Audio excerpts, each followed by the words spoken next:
Hello everyone. Okay, I am using the Weird World Tarot today. I love this deck. It's one of my favorites. And I have the Queen of the Moon Oracle, which I really love this one currently a lot too. I pulled 3 cards to represent whatever the situation is. So, one Oracle card here. Please take what resonates and leave the rest. Today, we have the King of Wands, the Queen of Cups, and the Lover's card. Right off the bat, okay. I see 2 people that are needing to step up. There's an older man, a little bit older, and there's a young woman. A king and a queen. Pretty high up, you know, doing pretty good. I've got one that's a King of Wands, is someone that's very creative. A very creative older gentleman, might be a bit, I want to say brash. I don't know if that's the word. But I want to say somebody that's very quick. He's probably quick-witted. He might be a bit impulsive at times, you know, change his mind a lot, things like that. And this King of Wands is like, you know, very confident and sitting on his throne. And the King of Wands is fire. I mean, he may have kind of a fiery personality, maybe a good sense of humor, maybe very passionate. Not bad qualities to have. I get the sense that he needs to step up a little bit, though. The ideal place, in my opinion, is to be the Emperor, because the Emperor is the balance of all 4 kings. He is the King of Wands. And looking at this, we have one major arcana here. We have Cups and Wands, but we're missing 2 things. We're missing swords, so there's some communication that needs to happen. Because the Queen of Cups, the King of Wands being kind of, you know, how he is, he's kind of, he kind of wants like a fool's rush in kind of thing. But for whatever reason, the King of Wands, as much as he wants this and that, and he goes after what he wants the Queen of Cups. And the Queen of Cups is somebody that she is in her element too. She may need to step up into the Empress energy, because that's where they both need to be. But they're both top tier, like very creative, and the Queen of Cups wears her heart on her sleeve. She's loving, she's nurturing. She pours that love out, and she looks out for the best interest of others. She wants what's best for them. And she loves so openly, though, too, that she, her heart is exposed. She's vulnerable. The Queen of Cups, they're both facing the present right now. It's so funny. I get that they love each other, but they hold back. With the swords missing, I'm not having no swords come out tells me that there's a lack of communication here. I'm not saying they can't communicate, but something is not being said. So the Queen of Cups tends to be very open and loving. The King of Wands, he seems like he might be a little bit more quiet. He's kind of sitting, they're both kind of sitting quietly and facing the front. I'm looking. It's so strange. I think that he's not telling her something. This could go both ways, though. For those of you watching, either your King of Wands is not telling you how they feel, or you're the Queen of Cups not telling them how they feel. Something like that. There's to love each other this month, there has to be some communication, but I feel like they know each other. I mean, they are both high-ranking. A king and a queen would have met at the royal party or something. You know, they would have traveled and been guests of honor in each other's castles. They may have an alliance, a friendship, but, you know, both of them seem to be alone in these pictures. And the funniest thing is, you have the Lover's card over here, and this tells me that there is a very strong love between the 2 of them. This is a strong, loving connection. And I might go as far to say as number 6, you know, the Lover's card could be of a fated divine union.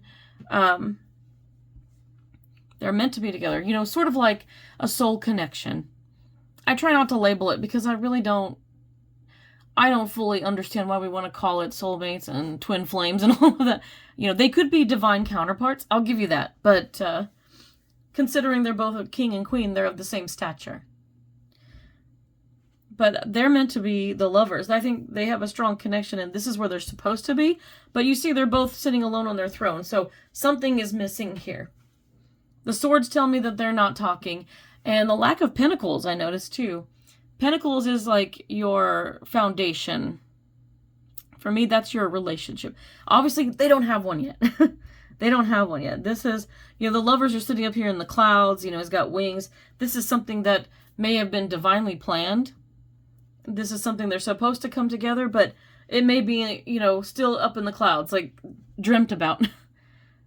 But these two are very, they're apparently very rooted in their seats right now, and they may be contemplating it.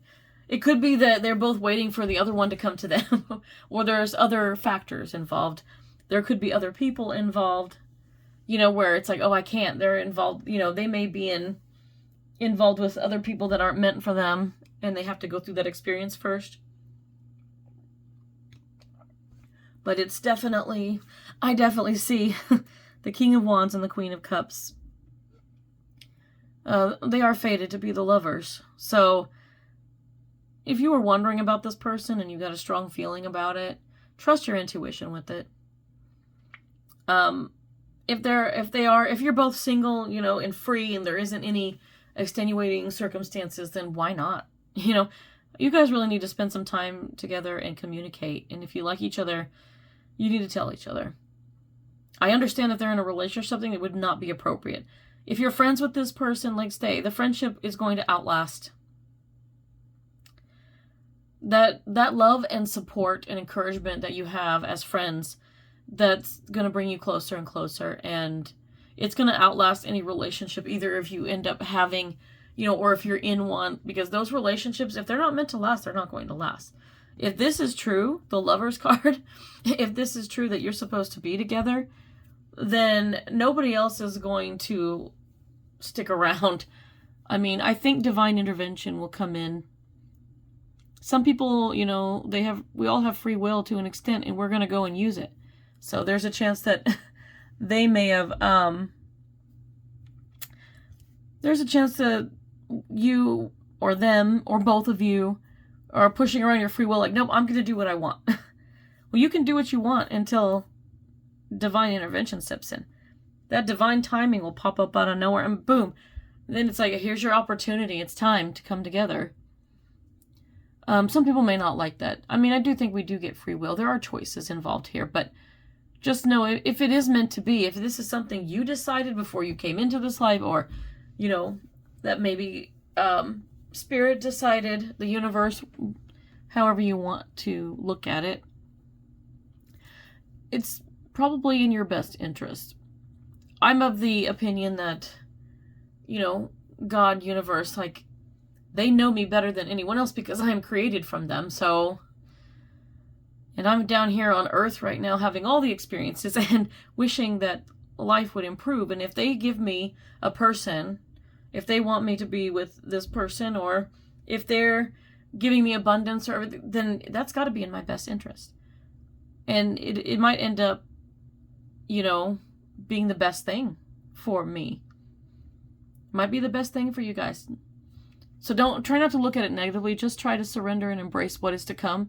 If it's meant to be, then it should happen naturally, and there shouldn't be much resistance to it, because it'll be something that you end up wanting. Yeah. And some people might say, oh, well, I got what I want. I'm with the person I want to be with. Are you really? Are you really happy? You might be now, but what if it all goes to shit? I mean, I don't know. Some people, and then there's people that are like, no, I only like a certain kind of person. This person is not my person. Well, that's what's funny. I like to think that God has a sense of humor, and Spirit has a sense of humor. The universe does things, there's mysterious ways, and we can all have, free will and preferences on this earth. Like, yeah, how many women want a tall guy that's tall, dark, and handsome? Come on. And then you end up with, like, this short, bald guy that's real cute. You end up with someone completely unlikely that you would not have looked at otherwise. That's fate. And it turns out it's not about looks at all, not about those preferences. It's about the qualities. It's about what type of person, what type of heart and soul they have, what type of mind they have. How do they treat other people? How do they treat you? I can tell you. You know, I like to say, God doesn't give us what we want. Or, you know, if it's Gaia, if it's the universe, you are never given what you want. But you are given what you need. So if you want all this material crap and you only want some good-looking person that goes to the gym all day and has a six-pack, or you know, a pretty girl with a small waist and a big butt or whatever, you know, there's nothing wrong. Like, you can have all the preferences you want, but you may not end up with that. Some people find out that they're going after looks, they miss out on all the rest of it, and looks fade, guys. I mean, look at people aging and look at fades. Like, but do you have the mind and heart to stick around for a lifetime? We are not given what we want. We are given what we need. And sometimes what we need is better than anything we could have ever wanted. It's never expected, but we always have gratitude afterward, going, wow, I'm sure glad I didn't get what I wanted. I got everything I needed right here. Here's your oracle card. Oh, funny. Speaking of this, this gives you a little more insight. We have waxing gibbous too. Number 11, fear. Ooh, there's 11. That's a master number. 11 is one of those angel numbers that can also, 11 is representative of soulmates. I know, it's funny. Twin flames, that kind of thing. That tells me that definitely something is going on here. It also tells me that's the number of justice card.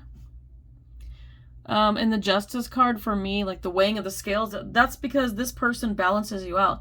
Like yin and yang, you're equal halves, and you've met your match. And the fear part, the fear is yourself. This tells me that one or both of you is fearing. You're just afraid of like, oh my gosh, this is too good to be true. How could I love this person this much? And when you love somebody as much as you feel for this person, when you know, they can be your best friend and you love them and you support them and encourage them and you don't know what to do without them in your life.